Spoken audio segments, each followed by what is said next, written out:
السلام عليكم ورحمة الله وبركاته. እጅግ የተከበሩ ሙፍቲ ሐጂ ዑመር ድሪስ አስተናጋጁ እንደገለጸው ቀድመው እሳቸው እንዲጋብዙኝ ያልፈለኩት ከፈጥር በኋላ ረመዳን ትንሽ አድካሚ እንደሆነ ስለማቅ እሳቸው ከሚነሱ ብዬ ፕሮቶኮል ስላበላሸው ይቅርታ ይደረግልኝ።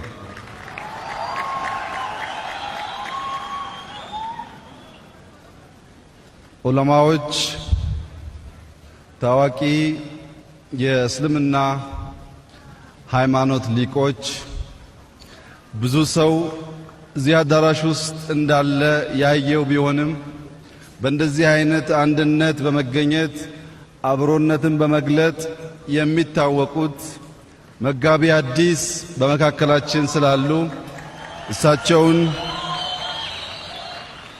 እና ስማቸውን ያልጠራው በርካታ ታዋቂ ሰዎች እንዲህ ባለ ሁኔታ የሙስሊሙን ህብረተሰብ በጋራ በደስታ በአንድነት በአብሮነት ሲያፈጥር ሲደሰት በማየታችን የተሰማን ስሜት ጥልቅ መሆኑን ልገልጽላችሁ ፈልጋለሁ።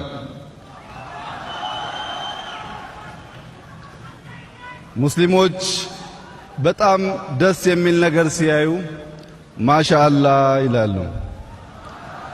እጅግ የሚያምር ምሽት እንደሆነና ያን ስሜት በሁላችንም ላይ እንዳስተጋባችሁ መላው የኢትዮጵያ ሙስሊም ይችለት በተለየ ሁኔታ እንደሚመለከትና እኔም በግሌ ልዩ ደስታ የተሰማኝ መሆኑን ልገልጽላችሁ ፈልጋለሁ። አሁን ያለንበት የረመዳን ወቅት ሁለተኛው የይቅርታና ንስሐ አሻራ ምዕራፍ መሆኑን ሁላችሁም ታውቃላችሁ። ይህ ወቅት ለይለቱል ቀድር የሚጠበቅበት ሰዎች በይቅርታና በንስሐ ረመዳንን የሚጾሙበት ወቅት ስለሆነ ያቺ ምሽት አንዷ ዕለት በሚገባው ልክ ዱዓ እያደረገ ያደረሰው ከ83 ዓመት በላይ ዱዓ እንዳደረገ ጀዛ የሚያገኝበት ስለሆነ በዚህ አስደናቂ የአሹራ ምዕራፍ ውስጥ በመገናኘታችን ድርብ ደስታ የተሰማኝ መሆኑን ልገልጽላችሁ ፈልጋለሁ። ሰዎች እንደ አንድ የተዋቀረ ግንብ ሊመሰሉ ይችላሉ። ከዚያ ግንብ ውስጥ አንዱ አካል የጎደለ እንደሆነ ሙሉ ሕንፃ እንደማይባለው ሁሉ ሰዎችም አንዳችን ለሌላችን መድኃኒትና አስፈላጊ ነን። በተለይ ሙስሊም በጀማዓ ያምናል። ጀማዓ ህብረት ነው። በጀማዓ ወቅት ሚሰገድ ሰላት በግል ከሚሰገድ ጀዛው የጨመረበት ዋና ምክንያት አላሁ ሱብሓነሁ ወተዓላ በህብረት ስለሚያምን ነው። ይህን እምነት በተለይ በረመዳን ወቅት ቀዳ የማይወጣለት የአተራዊ ሰላት በጀማዓ የሚሰገድ መሆኑ ህዝበ ሙስሊም በዓመት አንዴ በሚከበረው የረመዳን ወሩም በሙሉ በጋራ በመሆን አተራዊ እየሰገደ የጀማዓን ክብር የሚገልጥበት ጊዜ መሆኑን ለእናንተ መግለጥ አያስፈልግም። የሀገራችን ዕውቁ ገጣሚ ከበደ ሚካኤል ለልጆች በገጠሙት ግጥም ውስጥ ፋኖስና ብርጭቆ የሚል ግጥም አላቸው። በድሮ ዘመን መብራት ከፋኖስ ይገኛል። የፋኖስ ታችኛው አካል ጋዝ የሚይዝ ታንከር ያለው ሲሆን በውስጡም ክር ይሸከማል። እኒያ በአንድ ወቅት ፋኖስ ብርጭቆ አያስፈልገኝም ብሎ በብሪት ብቻዬን ማብራት እችላለሁ የሚል ሐሳብ ያነሳል። ምክንያቱም ጋዝ የሚይዘው ታንከር ክሩም በውስጡ ስላለ የብርጭቆ ዋጋ አልገባውም። ነገር ግን ፋኖስ ከተለኮሰ ከጥቂት ደቂቃ በኋላ ንፋስ የሚከላከለው ብርጭቆ ባለመኖሩ ፋኖስ ተግባሩን መፈጸም አልቻለም። ከኛ መካከል የሚጎል ካለ ልክ እንደዚያ ማለት ነው። ስንሰባሰብ በጀማዓ ስንሆን አንድ ላይ ስንሆን የሚኖረን ውበትና ኃይል ስንነጣጠል አይኖርም። ነብዩ መሐመድ አለይሂ ሰላቱ ወሰላም ከተከታዮቻቸው ጋር ባንድ ወቅት ሲጓዙ አንደኛው ተከታይ በግ ማረድ እችላለሁ አላቸው ይባላል። ሁለተኛው ተከታይ መግፈፍ እችላለሁ አላቸው። ሶስተኛው ተከታይ መጥበስ እችላለሁ አላቸው። እንዲያማ ከሆነ እኔም እንጨት ለቅሜ ማምጣት እችላለሁ ብለው ሲነሱ ተከታዮቻቸው እኛ እያለን እርሶ ሊያመጡ አይገባም የሚል የተቃርኖ ሐሳብ አነሱላቸው። ነገር ግን እሳቸው ማንም ከማንም አይበልጥም፣ ማንም ከወዳጆቹ ተለይቶ ከፍ ብሎ ሊታይ አይገባም በሚል ሂሳብ እንጨት ለቅመው እንዳመጡ አዋቂዎች ያስተምራሉ። ይህ የሚያመላክተው ምንም የላቀ ዕውቀት፣ ጉልበት፣ ኃይል ቢኖራችሁ ከጀማዓው ጋር ዝቅ ብላችሁ አንድ መሆን በሙስሊም አስተምሮ ያለና የሚያስፈልግ እውነታ መሆኑን የሚገልጥ ነው።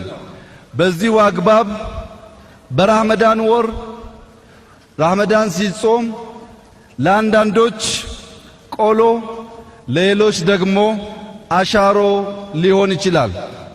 ረመዳንን ቆሎ የሚያደርገው በፍቅር፣ በመልካምነት፣ በለጋስነት፣ በይቅርታ ረመዳን መጾም ሲቻል ልክ ብረት ምጣድ ላይ እንደ ተጣደ ገብስ ግማሹ ቆሎ ግማሹ ደግሞ አሻሮ ሆኖ እንደሚወጣው ረመዳንን በፍቅር፣ በለጋስነት፣ በደግነት የሚጾሙ ልክ እንደ ቆሎ ምግብና ስንቅ ይሆናሉ።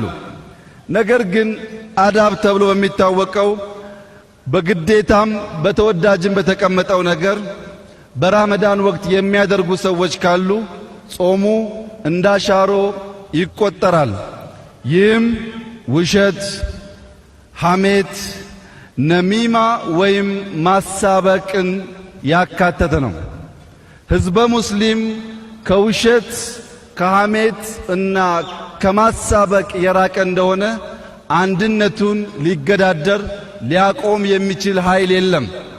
ሙስሊምን ከሙስሊም የሚለይ ውሸት፣ ሙስሊምን ከሙስሊም የሚለይ ሐሜት፣ ሙስሊምን ከሙስሊም የሚለይ ነሚማ ወይም ማሳበቅ ስለሆነ ሕዝበ ሙስሊም ከነዚህ ጉዳዮች ተጠብቆ ረመዳንን እንደ ቆሎ ፍሬያማ ማድረግ ይጠበቅበታል።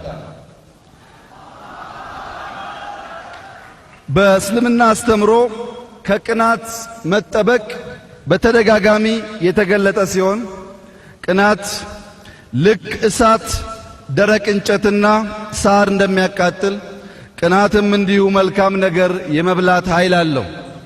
የሙስሊም አንድ መሆን በጀማዓ ማፍጠር በዚህ መልኩ እንኳን ለሙስሊም ለክርስቲያን ውበትና መከታ ሆናችሁ ሲታይ ይህን የሚጠላ ማንኛውም ኃይል ቅናት ስለሚሆን ቅናት ደግሞ በእምነቱ የተከለከለ ስለሆነ ሰው በንስሐ ከዚህ ሕሳቤ እንዲላቀቅና የጀማዓውን አንድነት በፍቅር እንዲቀበል አደራ ማለት እፈልጋለሁ። የሙስሊም አንድነት፣ የሙስሊም ሰላም፣ የሙስሊም አብሮነት ለሙስሊም ብቻ ሳይሆን ለመላው የኢትዮጵያ ሕዝብ የሚጠቅም በመሆኑ በዘንድሮ ረመዳን አንድ ቀን ለኢድ ሲቀር የክርስቲያን ወንድሞቹ የኢድ በዓል ያማረ እንዲሆን ለእናንተ ምቹ ለማድረግ በዝግጅት ላይ ይገኛሉ። የእናንተን የመስገጃ ቦታዎች እና ኢድን ውብና ጽዱ ለማድረግ ክርስቲያን ወንድሞቻችሁ በማጽዳት ሲያግዙ እናንተም በኢድ ላይ ዱዓ በማድረግ ያላችሁን ለሁሉም በማካፈል የዘንድሮ ኢድ ከሁሉ በተለየ መንገድ ለሁላችን ያሸበረቀ እንደሚሆን ያለኝን እምነት ልገልጽላችሁ ፈልጋለሁ።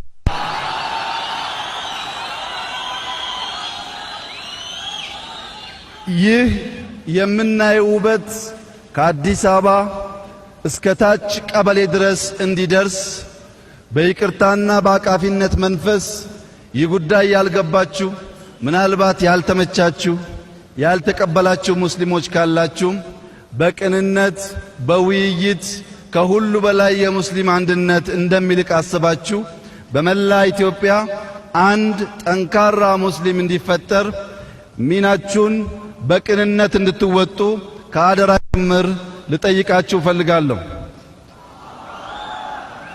በእኛ በኩል ሙፍቲ በፍጥነት ወደ አላህ መሄድ እፈልጋለሁ። ያን ከማድረጌ በፊት ግን እንድታደርግልን የምፈልገው ነገር አለ ብለው አጥብቀው ጠይቀውኛል። አንደኛው ኢስላሚክ ባንክ በኢትዮጵያ እንዲፈጠር ነው።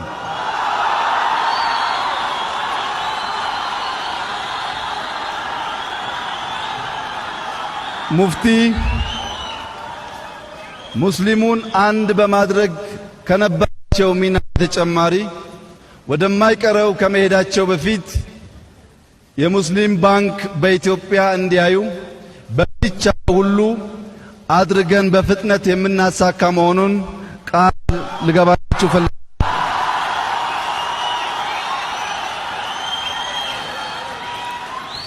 ሁለተኛው ህዝበ ሙስሊም በኢድ ወቅት እንዲሁም በረመዳን ወቅት ሰብሰብ ብሎ ልዩ መለያ የሆነውን የጀማ ሰላት በጋራ እንዲሰግድ ሰፋ ያለ ቦታ በመጠየቅ ለኢትዮጵያውያን ሙስሊሞች ብቻ ሳይሆን ከሌላ ዓለም የሚመጡ ሙስሊሞች ሊጎበኙት ሊያዩት የሚችሉ ተለቅ ያለ የእስላም ምልክት የሆነ መስጊድና የጀማ ሰላት ቦታ መስራት እንፈልጋለን ስላሉ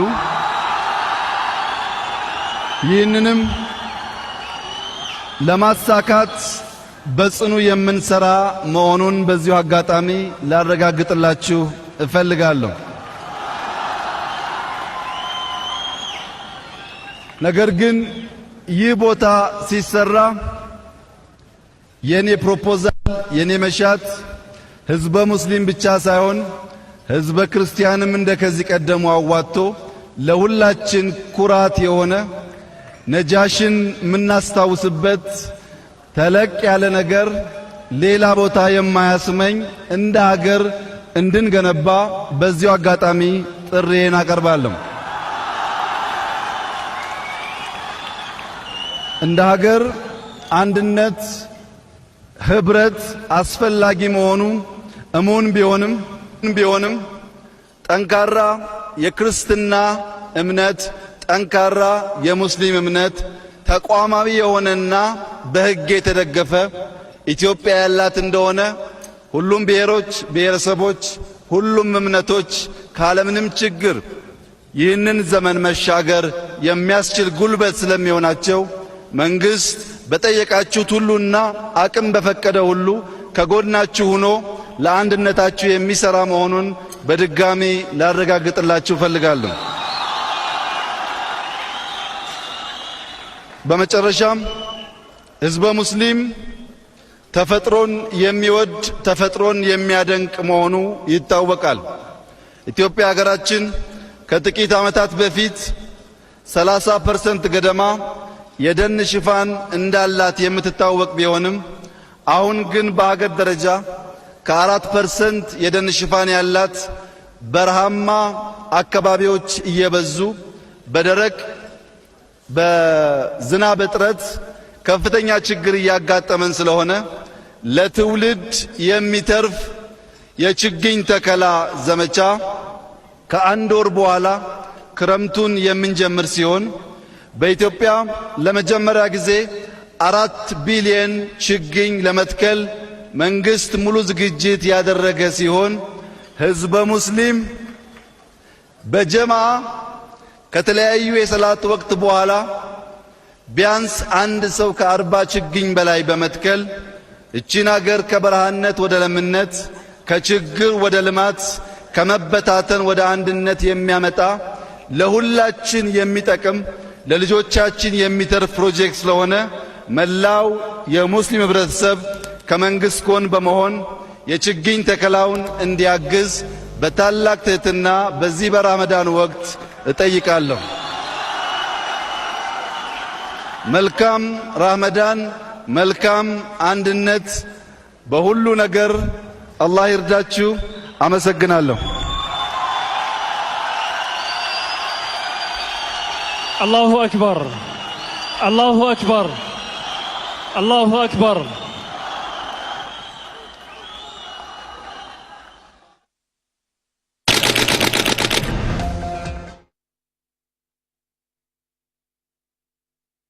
አላሁ አክበር።